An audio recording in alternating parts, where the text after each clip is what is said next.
Today we're facing off the Ford 9-inch versus the Ford 8.8 for rear end supremacy. Which one is best for your build and which one is going to end up on top? So stick around to find out.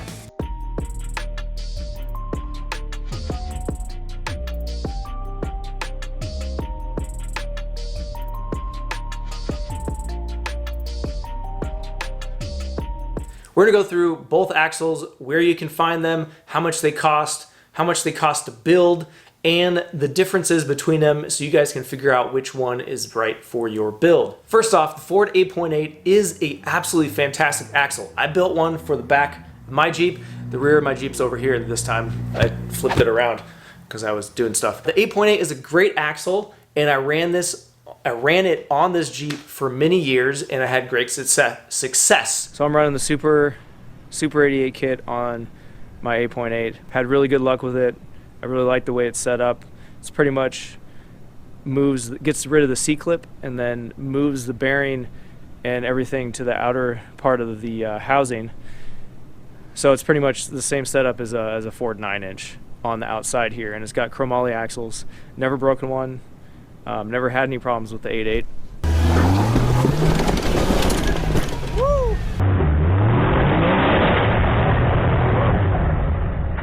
Testing out the old Super 88, I see.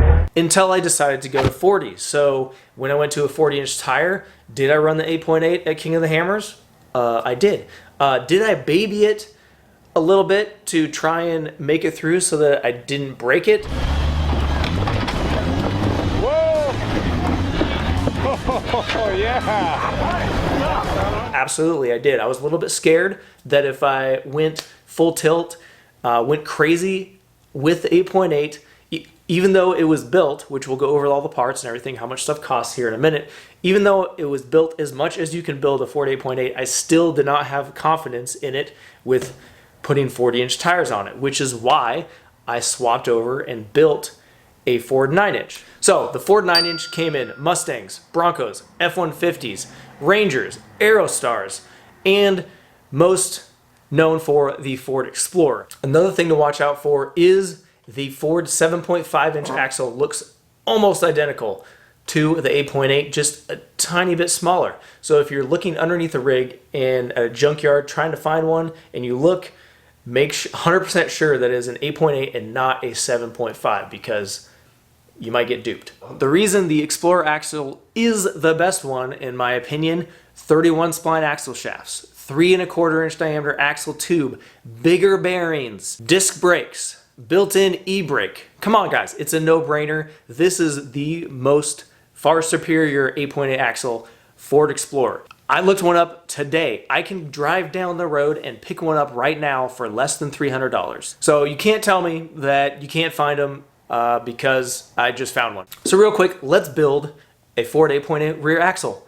Make it awesome, make it strong, so that it can hold up probably 36, 37, 38-inch tires, depending on how you drive. You could even do 40s if you want, but I don't think I'd recommend that. So first thing you gotta do, C-clip eliminator kit. So you're gonna get bigger bearings. It's gonna give you 1 inch extra width. You run the Super 88 kit, which has chromoly axles, C-clip eliminator, and the big bearings on the outside. You're also gonna need a master overhaul kit. You're gonna need a ring and pinion.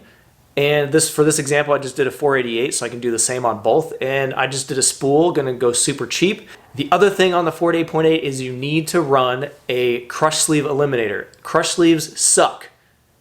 I'm telling you guys, they suck. So total to build this Ford 8.8 rear axle, we're talking $1,300 and about 60 bucks. $1,360 to do all that stuff, and you have a pretty super solid axle for your build. No matter what build it is, whatever you want to bolt it into, that's going to be a super solid axle, and it's going to last you a long time. And obviously that's not including your brackets, your suspension mounts, stuff like that. That's all separate. This is all just internal parts, getting it to the point where it's going to be a super solid axle. The Ford 9-inch is one of the most popular axles probably ever made.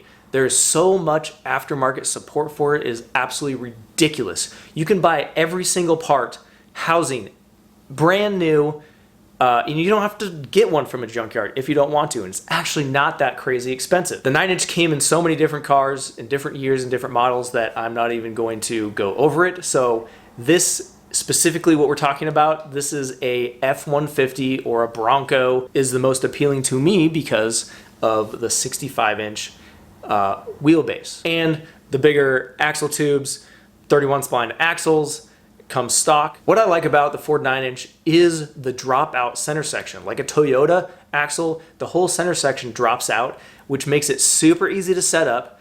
I have a video setting up a Ford 9-inch axle on Nate's Jeep years ago, and it's just super simple, super strong. One downside of the 9-inch, on the average, depending on how you build yours out, the 9-inch is going to be about 35 pounds heavier than the Ford 8.8. So if that matters to you, 8.8 is lighter. The Ford 9-inch is going to come with drum brakes. So drum brakes, if they're set up properly and are in good condition, they work really well. But if you're looking for disc brakes, Explorer axle has it right out of the box from the junkyard.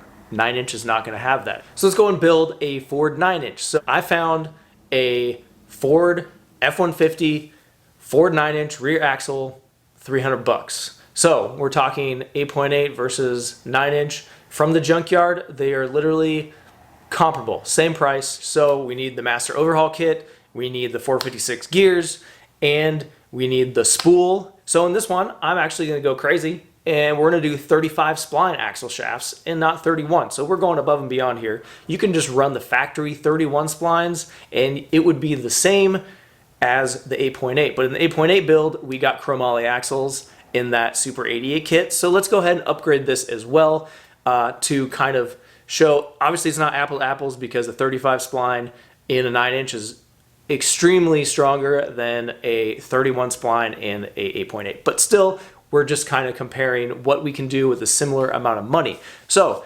in the 9-inch, we're gonna have to do, like I built with mine, I had to do a nodular iron dropout. So I had to buy a new center section because mine was not the end case. It was the weaker, only has one rib coming down the center.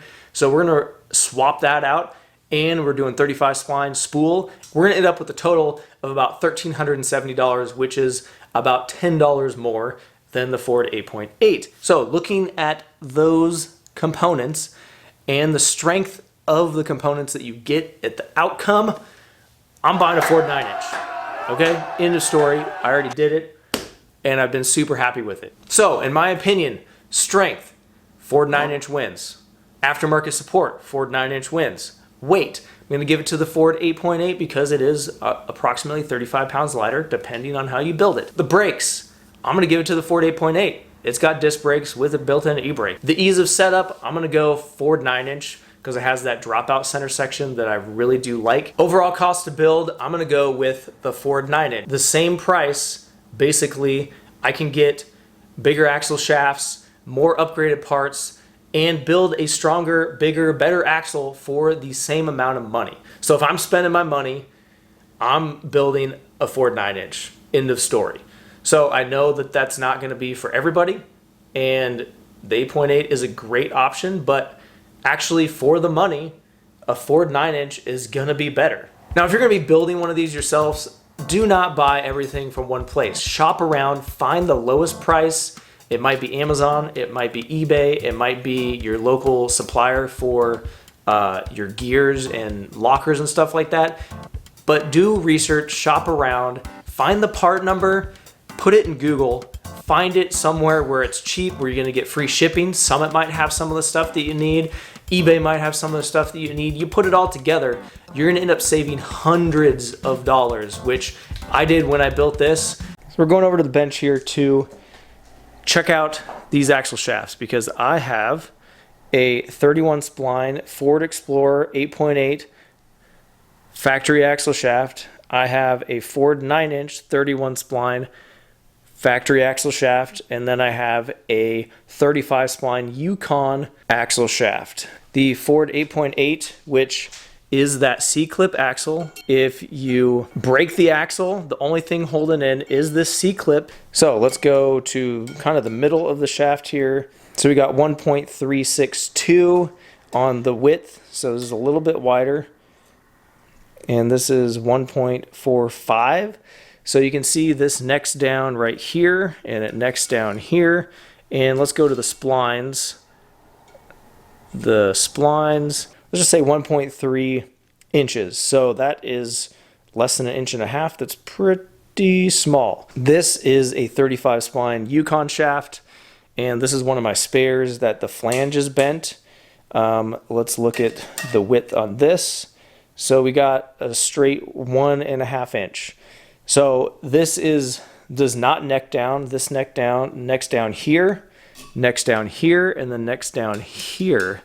And this one necks down here, and then right here. So this one does not neck down at all. It is straight all the way through, 1.5 all the way to the splines, which this is going to be a far superior axle shaft, obviously, than these two right here. But obviously here is them on the workbench. This is real world, what they actually measure to, and why you might want to choose one or the other.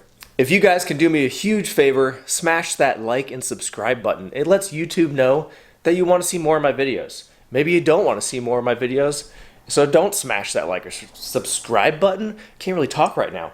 Check out all the links in the description. Got discount codes for you guys. Got a website. You can buy shirts, stickers, stuff like that. You can check me out on social media at MuddyBeards4x4. And until next time, we'll see you on the trail.